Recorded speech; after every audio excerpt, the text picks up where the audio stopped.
Hello दोस्तों, तो आज हम पढ़ने वाले हैं बाउंड्री लेयर थ्योरी।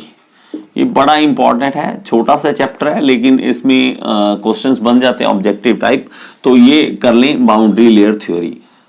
तो ये किस तरह से है, देखिए जब भी कोई बॉडी पे फ्लूइड फ्लो करता है, मान लेते हैं कि यहाँ पे हमारे पास एक बॉडी है और यहाँ पे फ्लूइड फ्लो कर रहा है कोई, वो फ्लूइड कोई भी हो सकता है।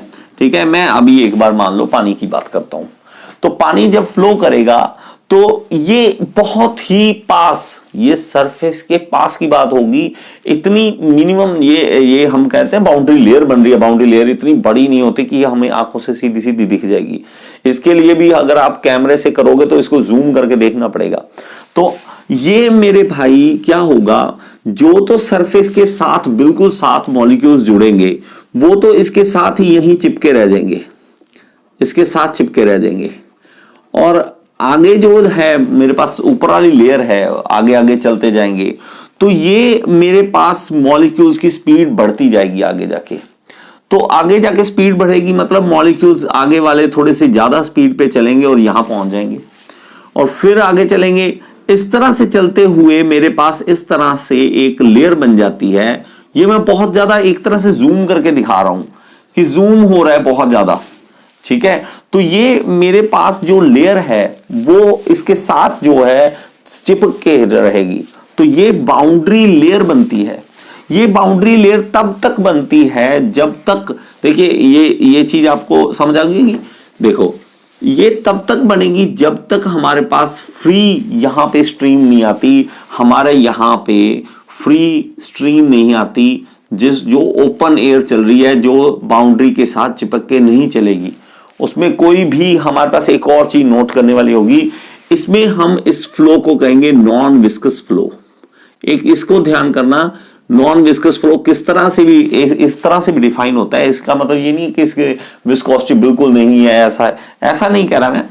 ये हमारे पास क्या होगा कि ये देखिए ये वाला कंपोनेंट, ये हमारे पास पार्टिकल, ये पार्टिकल, फ्लूइड पार्टिकल, ये सेम वेलोसिटी पे चल रहे हैं और आपस में कोई भी विस्कोसिटी नहीं क्रिएट कर रहे, आपस में रेजिस्टेंस नहीं कर रहे। तो इस तरह से अगर चल रहे हैं तो हम इस ऊपर वाले फ्लो को कह देते हैं नॉन विस्कस फ्लो। लेकिन यहां नीचे वाला जो फ्लो है, ये ऊपर वाले फ्लो की बात की, यहां नीचे वाला फ्लो जो है आपस में रेजिस्टेंस क्रिएट करता है।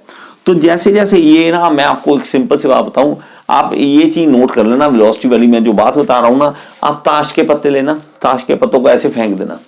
तो ताश के पत्ते जब आप फेंकते हो ना तो नीचे वाला पत्ता यहां बैठ जाता है, ऊपर वाला थोड़ी सी वेलोसिटी के कारण आगे, ऊपर वाला फिर आगे, फिर इस तरह से आगे चले जाते हैं, इस तरह से आगे चले जाते हैं। तो ताश के पत्ते जिस तरह से आगे जाते हैं ना, इसी तरह ये डिस्टेंस यहां से जैसे बढ़ता है तो वेलोसिटी बढ़ती जाती है। और ये बाउंड्री लेयर है, धीरे धीरे आगे जाके इसकी थिकनेस है वो बढ़ती जाती है। तो यहाँ पे देखिए जैसे यहाँ पे थिकनेस कम है, आगे बढ़ गई, यहाँ पे बहुत ज्यादा बढ़ जाती है। और यहाँ पे जाने के बाद यहाँ जब हमारे पास 0.99 एग्जैक्ट बोलूं तो 100 के आसपास ही हो गया, तो फ्री स्ट्रीम से 0.99% बन जाती है, उस 99% बन जाती है। तो उसके बाद ये खत्म हो जाती है, बाउंड्री लेयर खत्म हो जाती है। जो हमारा चिपक के चलना था बाउंड्री के साथ, बाउंड्री लेयर में, वो खत्म हो जाता है। उसके बाद फ्री स्ट्रीम हमारे पास आ जाती है। तो हमारे पास जो बाउंड्री लेयर है वो कुछ इस तरह से, फिर से बना दूं मैं, यहां पे ऐसे होगा। और ये इसका स्टार्टिंग का हिस्सा जो होता है वो एक्चुअली क्या होता है, लैमिनार फ्लो होता है, लैमिनार फ्लो होता है। और उसके आगे फिर से यहां से और यहां से आगे, ये तीन अलग अलग जो इसकी कंडीशंस बनती हैं। यहां पे ट्रांजिशन फ्लो होगा, और मेरे पास आगे होगा टर्बुलेंस फ्लो। तो ये तीन फ्लो अलग अलग बनते हैं। क्यों, यहां पे जो लेयर चलेगी ये इस तरह से प्रॉपर तरीके से, उसमें कोई गड़बड़ नहीं होगी यहां तक। उसके बाद थोड़ी सी गड़बड़ होनी शुरू होगी, एक लेयर सही जाएगी, एक लेयर में गड़बड़ आनी शुरू हो जाएगी, इधर घूम जाएगी। एक लेयर सही जाएगी तो एक लेयर थोड़ी सी गड़बड़ करनी शुरू कर देगी, और यहां आके तो सारी गड़बड़ ही शुरू हो जाती है, टर्बुलेंस ही क्रिएट हो जाती है। आप टर्बुलेंस वाली, लैमिनार वाली वीडियो देख लो मेरी, तो फ्लूइड मैकेनिक्स की मैं एंड में ना आपको प्लेलिस्ट दे दूंगा, वहां पे आप क्लिक करके देख सकते हैं। देखिए बाउंड्री लेयर के बारे में एक और बात बता दूं, ये जरूरी भी है। अगर आपने देखो कि एक कोई मैं यहां पे ऑब्जेक्ट ले रहा हूं जो कि एयर में मूव कर रहा है आगे की ओर, इस तरह से मैं करता हूं कि ये मैंने ऐसे बना दिया, ठीक है।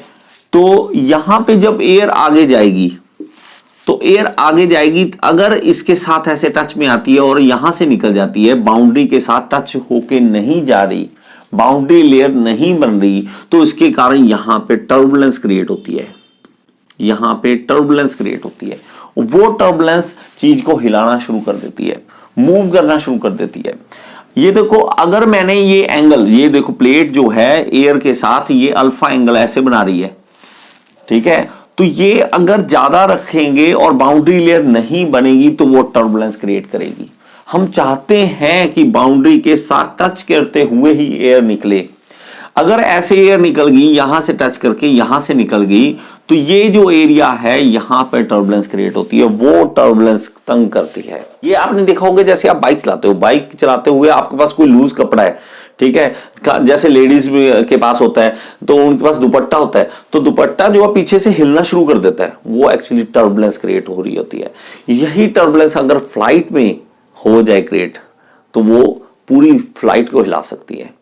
तो बाउंड्री लेयर हमें बनानी, खुद से बनानी चाहते हैं हम, तो बने ये, तो उसके लिए क्या करते हैं हम, इस जो शेप है इस शेप को हम एरोफॉइल बनाते हैं, इस तरह से बनाते हैं कि हमारे पास ये कांटेक्ट में आए। तो मैं इस तरह से, मैं मान लो इस तरह से बनाता हूं, तो अब ये क्या करेगा, एयर इसके साथ टच करते हुए बाउंड्री लेयर बनाते हुए आगे निकलेगा। तो इस तरह से करता है, तो यहां पे टर्बुलेंस की बहुत ज्यादा कमी हो जाती है, यहां टर्बुलेंस कम क्रिएट होगा, और टर्बुलेंस कम क्रिएट होगा तो वो बेनिफिशियल है, उसमें नुकसान नहीं, फायदा है उल्टा।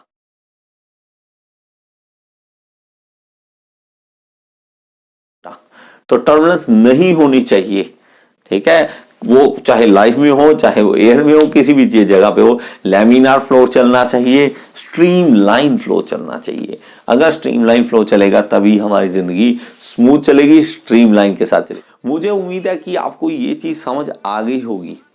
अगर आपको ये चीज समझ आई है तो आप इस पे थोड़ा सा और रिसर्च करें, और बाउंड्री लेयर की क्या क्या एडवांटेजेस हैं और क्या क्या डिसएडवांटेजेस हैं, ये आप नेट पे सर्च करो, चाहे बुक्स में ढूंढो, कमेंट बॉक्स में मुझे अभी बताओ कि इसकी एक एडवांटेज और एक डिसएडवांटेज क्या है, इसके कारण क्या क्या हो सकता है। तो नॉलेज को ज़्यादा से ज़्यादा हम शेयर करें, तभी नॉलेज बढ़ेगी। तो देखिए, अगर आप मेरी बनाई और ज़्यादा वीडियोस देखना चाहते हैं तो यूट्यूब के सर्च बॉक्स में लिख दीजिए टॉपिक का नाम और साथ में लिख दीजिए गियर इंस्टीट्यूट। अगर उस टॉपिक पे मैंने वीडियो बनाई है तो आपके सामने आ जाएगी। Thank you so much.